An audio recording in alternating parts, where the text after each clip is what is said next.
अगर तुम्हें अच्छा गायनेकोलॉजिस्ट बनना है तो अपना मेल टच छोड़ना होगा। फिल्म डॉक्टर जी में आयुष्मान की सीनियर डॉक्टर जब उसे कॉलेज की शुरुआत में ऐसा कहती है तो उसे समझ नहीं आता कि आखिर एक पुरुष कैसे अपना मेल टच छोड़ सकता है।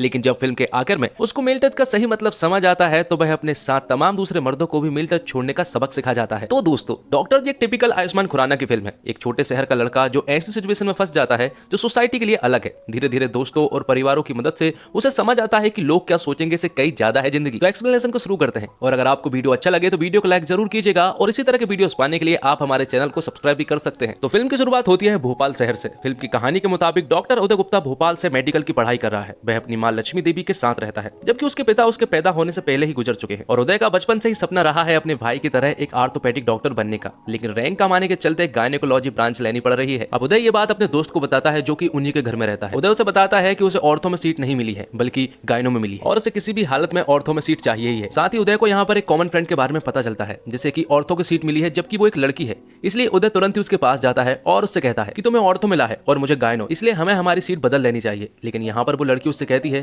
कि वो दरअसल ऑर्थो ही करना चाहती है। लेकिन यहाँ पर उदय उससे समझाता है गायनेकोलॉजिस्ट लड़कियों का सब्जेक्ट होता है, इसलिए तुम्हें वही करना चाहिए। लेकिन वो लड़की उससे कहती है कि मेरा बचपन का सपना है ऑर्थो बनने का, तो मैं ऑर्थो ही करूंगी। लेकिन यहाँ पर वो लड़की बिल्कुल भी नहीं मान रही थी, इसलिए यहाँ पर उदय का उससे झगड़ा हो जाता है। अब यहाँ से निकलने के बाद उदय अपने कजिन भाई अशोक के पास जाता है जो कि एक ऑर्थोपेडिक डॉक्टर है और उदय उन्हीं की तरह बनना चाहता है। यहाँ पर अशोक उसे समझाता है कि जब तक तुम्हारा ऑर्थो में सिलेक्शन नहीं हो जाता तब तक तुम्हें गायनो कर लेना चाहिए, वरना तुम्हारा एक साल वेस्ट हो जाएगा। एक साल मेहनत करो और दोबारा एग्जाम फेस करो, शायद तुम्हें अगली बार ऑर्थो मिल जाए, लेकिन तब तक तुम्हें गायनो कर लेना चाहिए। साथ ही उदय को यहाँ पर अपने कजिन भाई अशोक की एक गर्लफ्रेंड के बारे में भी पता चलता है जो कि नाबालिग है। उसका नाम काव्या है, जबकि अशोक एक शादीशुदा है और उसके 2 बच्चे भी है। आगे हम देखते हैं ऋचा नाम की लड़की को जो कि उदय की गर्लफ्रेंड हुआ करती है। लेकिन यहाँ पर उन दोनों के बीच में एक जोरदार झगड़ा होता है और उनके बीच में ब्रेकअप हो जाता है। ऋचा उससे कहती है कि तुम्हें लड़कियों को समझना नहीं आता, लड़कियां क्या कह रही है तुम समझना ही नहीं चाहते, और यहाँ पर उन दोनों के बीच में ब्रेकअप हो जाता है। अब कोई और ऑप्शन ना होने के कारण उदय को गायनो में एडमिशन लेना ही पड़ता है, जो कि 10 दिन लेट हो चुका था। वहाँ की डीन उसे काफी चिल्लाती भी है क्योंकि वो 10 दिन लेट था। जैसे ही वो क्लास में एंटर होता है तो वो देखता है कि क्लास में सारी लड़कियां ही हैं। वो एक लौता लड़का है जिसने की गायनो में एडमिशन लिया है। इसी वजह से उदय को काफी शर्मिंदगी महसूस भी होती है क्योंकि वो वहाँ पर अकेला था। और ऐसी परिस्थिति में जब उदय को लड़कियां समझ में ही नहीं आती है और यहीं पर उसकी मुलाकात होती है सीनियर डॉक्टर फातिमा से। अब क्योंकि उदय गायनो में अकेला था इसलिए सारी लड़कियां मिलकर उसे बुली करने लगती है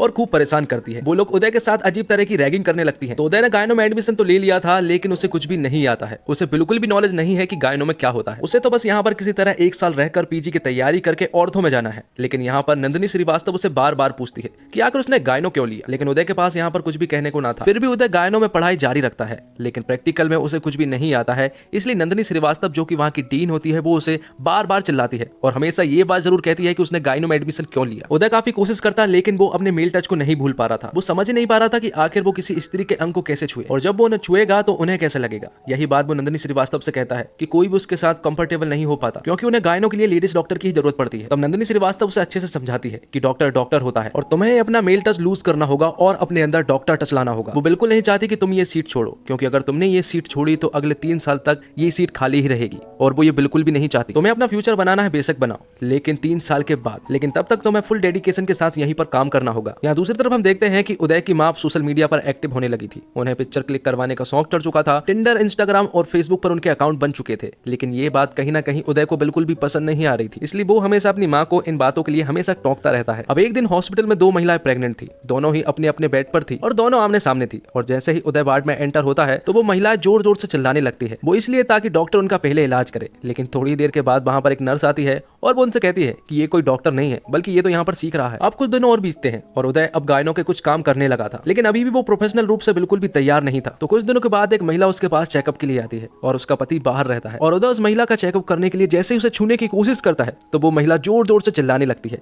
और ये बात सुनने के बाद उसका पति तुरंत ही अंदर आता है और वो उदय को बुरी तरह से मारने लगता है। तो इस बात की कंप्लेंट जाती है नंदिनी श्रीवास्तव के पास और ये बात सुनने के बाद नंदिनी उसे बहुत चिल्लाती है। वो उससे कहती है कि ये रूल के खिलाफ है। लेकिन यहाँ पर उदय उससे कहता है कि आपने ही कहा था मेल टच भूलने को, तो वो वही कर रहा था। लेकिन यहाँ पर नंदिनी उसे समझाती है तुमने जो किया वो गलत नहीं है, गलत ये था कि तुम्हारे साथ एक फीमेल डॉक्टर या फिर एक फीमेल नर्स होनी चाहिए थी, लेकिन तुमने ये काम अकेले करने की सोची, इसलिए ये काम गलत है। वो लोग तुम पर कंप्लेंट भी कर सकते हैं, इसलिए ध्यान रहे कि आगे से ऐसी कोई भी गलती ना हो। अब आगे हम देखते हैं कि उदय फातिमा से मिलता है। फातिमा यहाँ पर उदय को काफी अच्छी अच्छी बातें बताती है।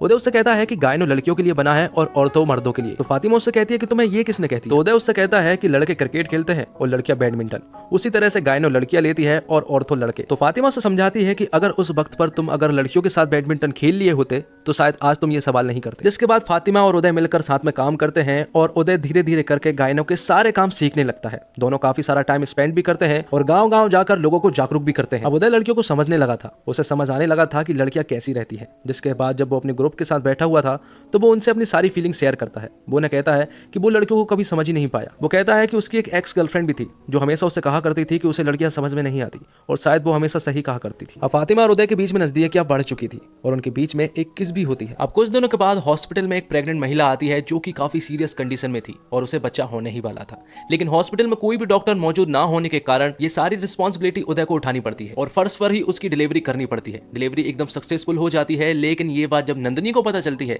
तो नंदिनी उदय को खूब चिल्लाती है, क्योंकि अगर कुछ भी उल्टा सीधा हो जाता तो हॉस्पिटल की बदनामी होती और वो बहुत बड़ी प्रॉब्लम में फंस सकती थी। अब फातिमा और उदय साथ में तो रहने लगे थे और उदय को फातिमा के लिए फीलिंग्स भी आ चुकी थी, जबकि उदय को बहुत अच्छे से मालूम है कि फातिमा की मंगनी हो चुकी है आरिफ नाम के एक बंदे से। इसके बावजूद वो फातिमा को पसंद करने लगा था और उदय को कहीं ना कहीं ऐसा लग रहा था कि शायद फातिमा भी उसे पसंद करती है, जबकि फातिमा उसे सिर्फ फ्रेंड मानती है और उन दोनों के बीच में जो कुछ भी हुआ था वो एक फ्रेंड के तौर पर ही हुआ था। लेकिन यहाँ पर उन दोनों के बीच में झगड़ा हो जाता है और फातिमा यहाँ से चली जाती है। अब कहानी में एक ट्विस्ट आता है और उदय का कजिन भाई अशोक उसे बताता है कि काव्या जो कि उसकी गर्लफ्रेंड थी वो प्रेग्नेंट हो चुकी है और 2 महीने हो चुके हैं और उसने अब जाके मुझे ये सब कुछ बताया। तो कुछ भी हो जाए ये बात बाहर लीक नहीं होनी चाहिए और उसका अबॉर्शन करवाना बहुत ही ज्यादा जरूरी है, और वो भी उस हालत में जब काव्या 18 साल की भी नहीं है। अब अशोक किसी पर भी भरोसा नहीं कर सकता, इसलिए वो उदय की हेल्प लेता है और काव्या का अबॉर्शन करवाने में उसकी मदद मांगता है। तो उदय काव्या को अपने हॉस्पिटल ले जाता है और उसका अबॉर्शन करवाने के बारे में सोचता है। उसने ये बात किसी को भी नहीं बताई थी कि वो अभी तक 18 साल की नहीं हुई है। तो उदय काव्या को हॉस्पिटल ले जाता है, जहाँ पर चेकअप के दौरान ये तो पता चल चुका था कि वो प्रेग्नेंट है। और जब फातिमा काव्या को पूरी तरह से चेक करती है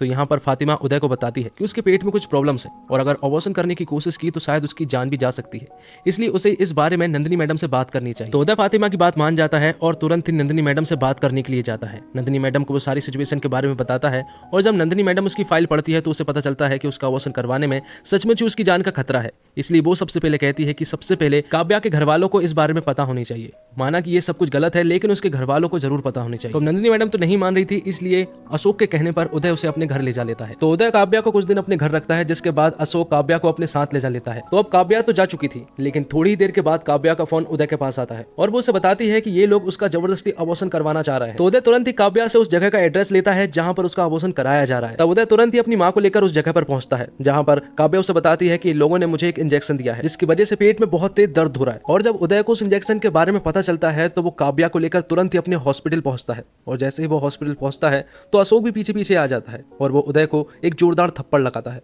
वो उससे कहता है कि उसने जो कुछ भी किया वो बहुत गलत किया। जिस क्लिनिक से काव्या को उसने लेकर आया है वो लोग उस पर किडनैपिंग का चार्ज लगाएंगे, लेकिन यहाँ पर उदय उससे कहता है कि जिस लड़की के साथ तुमने ये सब किया है ना वो लोग तुम पर रेप का चार्ज लगाएंगे। तो अब काव्या का इलाज चालू हो जाता है और कुछ ही देर के बाद इलाज खत्म होता है, जहाँ पर काव्या बिल्कुल सेफ थी। लेकिन जब नंदिनी मैडम यहाँ पर आती है तो वो यहाँ पर उदय के ऊपर काफी गुस्सा करती है। वो कहती है कि तुम्हारे पास सिर्फ लास्ट 15 मिनट है इस हॉस्पिटल में, तुम्हें जो करना है वो कर लो, इसके बाद तुम यहाँ से चले जाओगे। लेकिन जब नंदिनी मैडम को ये बात पता चलती है कि अगर उदय नहीं होता तो काव्या की जान नहीं बच पाती, तो उनकी आंखें खुल जाती है। साथ में यहाँ पर उदय नंदिनी मैडम से कहता है कि आप हमेशा कहा करती थी कि मैं अपने मेल टच को छोड़ दूं और आज वो हो गया, I lost my mail touch. Uday को अब रस्टिकेट किया जाना था, उसके ऊपर कमेटी भी बैठती है, लेकिन उसे रस्टिकेट नहीं किया जाता क्योंकि जो कुछ उसने किया वो बिल्कुल सही किया। साथ ही नंदिनी मैडम सबको बताती है कि अब उदय उसी के डिपार्टमेंट में काम करेगा। यहाँ दूसरी तरफ उदय और फातिमा के बीच में भी अब सारी नाराजगी दूर हो चुकी थी। उदय को फातिमा को समझने में भूल हो गई थी कि शायद वो भी उसे पसंद करने लगी है, जबकि फातिमा उसे सिर्फ अपना एक दोस्त मानती। तो अब दोनों ही अच्छे से दोस्त की तरह रहने लगे थे। तो दोस्तों, कॉन्सेप्ट के तौर पर यह फिल्म जबरदस्त है। ये फिल्म भले ही मेडिकल कॉलेज के इर्द गिर्द गुथी गई है, लेकिन ये कहानी महिलाओं के प्रति पुरुषों की सोच और कई कामों को, प्रोफेशन को औरत मर्द में बांटने के सामाजिक सिस्टम पर बात करती है। सबसे पहले फिल्म के कॉन्सेप्ट की बात करें तो तारीफ करना चाहता हूं निर्देशक की कुर्सी पर बैठी अनुभूति कश्यप की, जिन्होंने इस बोल्ड मेडिकल कॉमेडी ड्रामा को पर्दे पर लाने की कोशिश की है। दरअसल ये फिल्म भले ही मेडिकल कॉलेज के इर्द गिर्द गुथी गई है, जिसमें हीरो मर्दों वाले औरतों में ही एडमिशन चाहता है, औरतों वाले गायनेकोलॉजी में नहीं, लेकिन ये कहानी महिलाओं के प्रति पुरुषों की सोच और कई कामों और प्रोफेशन को मर्द औरत में बांटने की कोशिश को बयां करती है। एक सीन में फिल्म के हीरो से पूछा जाता है उसे गायनेक लेने में क्या दिक्कत है, तो वो कहता है मैंने अपने मोहल्ले में लड़कों को क्रिकेट खेलते हुए देखा है और लड़कियों को बैडमिंटन। अब मैं बैडमिंटन कैसे खेल सकता हूँ यार। बस ऐसे ही समाज में बहुत कुछ औरतों के लिए और मर्दों के लिए बांट रखा है। और आयुष्मान खुराना इस फिल्म में भी अपने किरदार में खूब जचे हैं। साथ ही सालों से रोमांस के नाम पर एक लड़का और एक लड़की कभी दोस्त नहीं हो सकते वाली सोच को परोसने वाले सिनेमा में पहली बार दिखाया गया है कि जैसे दो लड़के दोस्त हो सकते हैं, लड़कियां दोस्त हो सकती है, वैसे ही एक लड़का और लड़की भी महज दोस्त हो सकते हैं। प्यार का बचनामा समेत कई फिल्मों में सत्य स्थापित करने की कोशिश की गई कि एक लड़की की लड़के से दोस्ती उसके दूर बैठे बॉयफ्रेंड से पूरी नहीं होने वाली जरूरतें पूरी करने के लिए होती है। पर यह फिल्म आपको सालों पुराने इस कॉन्सेप्ट को तोड़ने की कोशिश करती है।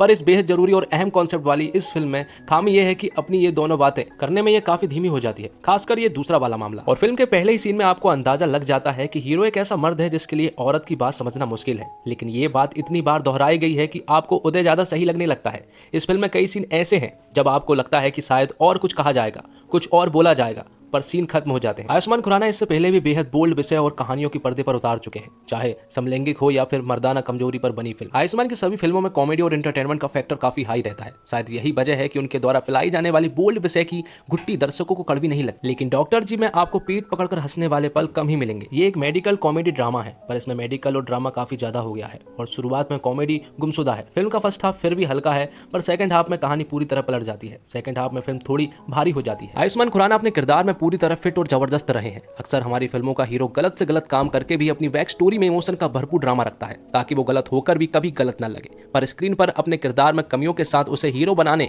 और दर्शकों से जोड़ने की कला इस अभिनेता के पास अद्भुत है। सैफ अली शाह एचओडी के किरदार में जबरदस्त रही हैं। उनके डायलॉग, उनका अंदाज शानदार है। सैफ अली जब स्क्रीन पर आई हैं, तब स्क्रीन पर उनके अलावा आप किसी का होना महसूस नहीं कर पाएंगे। वहीं आयुष्मान की मां के किरदार में सीबा चड्ढा का किरदार मजेदार रहा। और आयुष्मान खुराना की एक और कमाल की बात कि वो बिल्कुल डॉक्टर उदय गुप्ता की तरह लगे हैं। आयुष्मान की खासियत यही है कि जब आप उन्हें पर्दे पर देखते हैं तो आप आयुष्मान को नहीं, उस किरदार को देखते हैं और महसूस करते हैं यहाँ भी कोई हीरोपंती नहीं है, कोई कूदफान नहीं है, सब रियल लगता है और आप उसे कनेक्ट करते हैं। सैफ अली शाह आयुष्मान की सीनियर बनी है और उन्हें देखकर यही लगता है कि वो सीनियर डॉक्टर ही हैं। उनका काम परफेक्ट है। चेहरे पर शक्ति का भाव सैफ अली ने अच्छे से दिखाया है। राकुल प्रीत सिंह भी डॉक्टर के किरदार में है और खूब जमी है। यहाँ लव स्टोरी का ट्रैक भी जरा अलग है तो राकुल का नया अंदाज भी दिख गया। सीबा चड्ढा आयुष्मान की मां के किरदार में है और उन्होंने गजब की एक्टिंग की है। क्या बड़ी उम्र की महिलाओं को अपनी जिंदगी जीने का हक नहीं है? इस सवाल को उन्होंने उठाया और बखूबी उठाया। वो फिल्म में एक अलग ही फ्लेवर डालती है और जब भी स्क्रीन पर आती है तो आपके चेहरे पर मुस्कान आ जाती है। तो डॉक्टर जी को अनुभूति कश्यप ने डायरेक्ट किया है। वो अनुराग कश्यप की बहन है। गैंग्स ऑफ वासेपुर और डेवडी जैसी फिल्म में असिस्टेंट डायरेक्टर रह चुकी है और डायरेक्टर के तौर पर उनकी ये पहली फिल्म है, जो कि काबिले तारीफ है। आगे उनसे और अच्छी फिल्म की उम्मीद है। उन्होंने बिना ज्ञान दिए बात को मजेदार तरीके से कहने की कोशिश की है और जो कि बहुत ही अच्छी बात है। तो दोस्तों, इसी के साथ ये एक्सप्लेनेशन यहीं पर खत्म होता है। उम्मीद करता हूँ आपको वीडियो पसंद आई होगी। वीडियो पसंद आई हो तो वीडियो को लाइक जरूर कीजिएगा और इसी तरह के एक्सप्लेनेशन पाने के लिए हमारे चैनल को सब्सक्राइब कीजिएगा, ताकि आपको इसी तरह के लेटेस्ट और फ्रेश कंटेंट मिलते रहे। मिलते हैं एक और धमाकेदार वीडियो के साथ। तब तक के लिए आप हमारे चैनल के साथ बने रहिए। जय हिंद, जय भारत।